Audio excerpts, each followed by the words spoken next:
Hi, I'm Rhonda with the Time Embroidery Designs, and today we are going to stitch out a freestanding lace design, which is a design that is stitched onto water-soluble stabilizer, and when it's all done, the design is thread only. So it's pretty cool. I love the process of freestanding lace, and we are going to stitch out this little freestanding lace bee design that my son Jonathan digitized a couple of weeks ago. It's been a very popular design, and I am loving seeing what you guys are doing with it in our Facebook group on different projects. So let's get started. We'll go over to the cutting table and hoop some stabilizer. Okay, one of the first things that's important to remember when doing freestanding lace is to choose a hoop that fits the design that you're stitching out. It's really important that the stabilizer remain really tight in the hoop so that none of the threads can move out of place, because the thread is what holds it all together. So if they don't stitch exactly where they need to stitch, then it can fall apart when the design is done. So I'm using this 4x4 brother hoop for my Brother Dream machine because this little bee fits great in this size hoop. We're going to use the fabric mesh type water soluble stabilizer. This one I buy from MadeiraMart.com, but you can get a brand called Valine. This one is called Madeira Wash Away. I'm sure there are many other stores that sell the same type of product just under different names, but it is a water soluble stabilizer, which means it will dissolve when you put it in water. It kind of looks like a really sheer fabric, and this is the one you want to use, not the clear plastic type. There is a thicker plastic type that is a stabilizer, but most of the sheer, really clear, it kind of looks like plastic wrap stabilizer that you see is actually a topping meant for use on things with a high pile like towels, or something that has a really rough surface to it. You use that as a topping to stop the stitches from sinking into the fabric. This is a stabilizer, which is meant to be used to stitch on instead. So we're going to use a double layer of this water soluble stabilizer. So I just cut one long strip like that and fold it in half, and then you want it really tight in your hoop. So we are going to pop it in. I only loosened up the hoop a little bit because this is really thin. And while this tip isn't important on a smaller hoop like this, when you're using bigger hoops, especially the home embroidery hoops, because they're rectangle in shape, the sides of the hoop that are straight would be the most not convenient, the easiest place for the stabilizer to become loose in the hoop. It doesn't hold it really tight. These rounded corners will hold really, really tight. This edge here is not that wide, but this one may loosen up a little bit. So if you want, you can use these T-pins. You can get them from sewing stores. I got these on Amazon, I think. This is a 2-inch T-pin, and you can just put it in the side of the hoop like that, through the stabilizer, just like that, and it's going to stop the stabilizer from going into the hoop and getting loose. So I saw this tip on a video or a class I took with John Deere a while back, and I have been doing it ever since. It works wonderfully. It was a great tip from a very experienced digitizer and embroiderer that I hold the utmost respect for, and this is genius. So I actually use it all the time now when I'm using my home embroidery hoop. So we have everything hooped, 2 layers of mesh type water soluble stabilizer. We have the T-pins in the side, stabilizer's nice and tight. We also wound bobbins to match the thread that I'm using. So I have a white bobbin, a black bobbin, and a yellow bobbin in the same color thread that we're going to use on here, so that the back and the front of the bee look exactly the same. If you don't care if the back looks like the front, you don't have to do that. You can just use a white bobbin. But if you want it to look the same on both sides, then we'll be changing the bobbins out while we're stitching the design.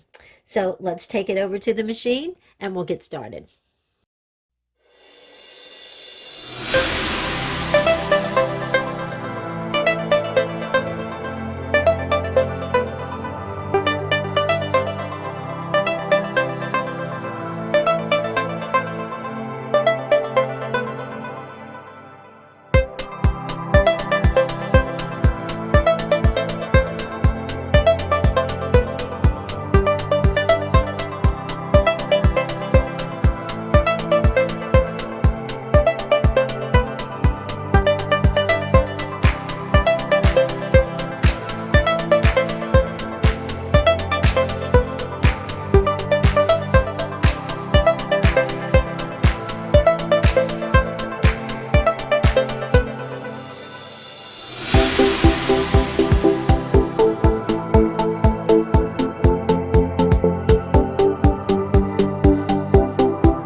joining us today. I hope you enjoyed our freestanding lace tutorial. You can pop over to stitchandtimedesigns.com to grab this cute little freestanding lace bee. We also have a freestanding lace beehive, a freestanding lace honeycomb, and some freestanding lace earrings, which I forgot to put on today. Sorry.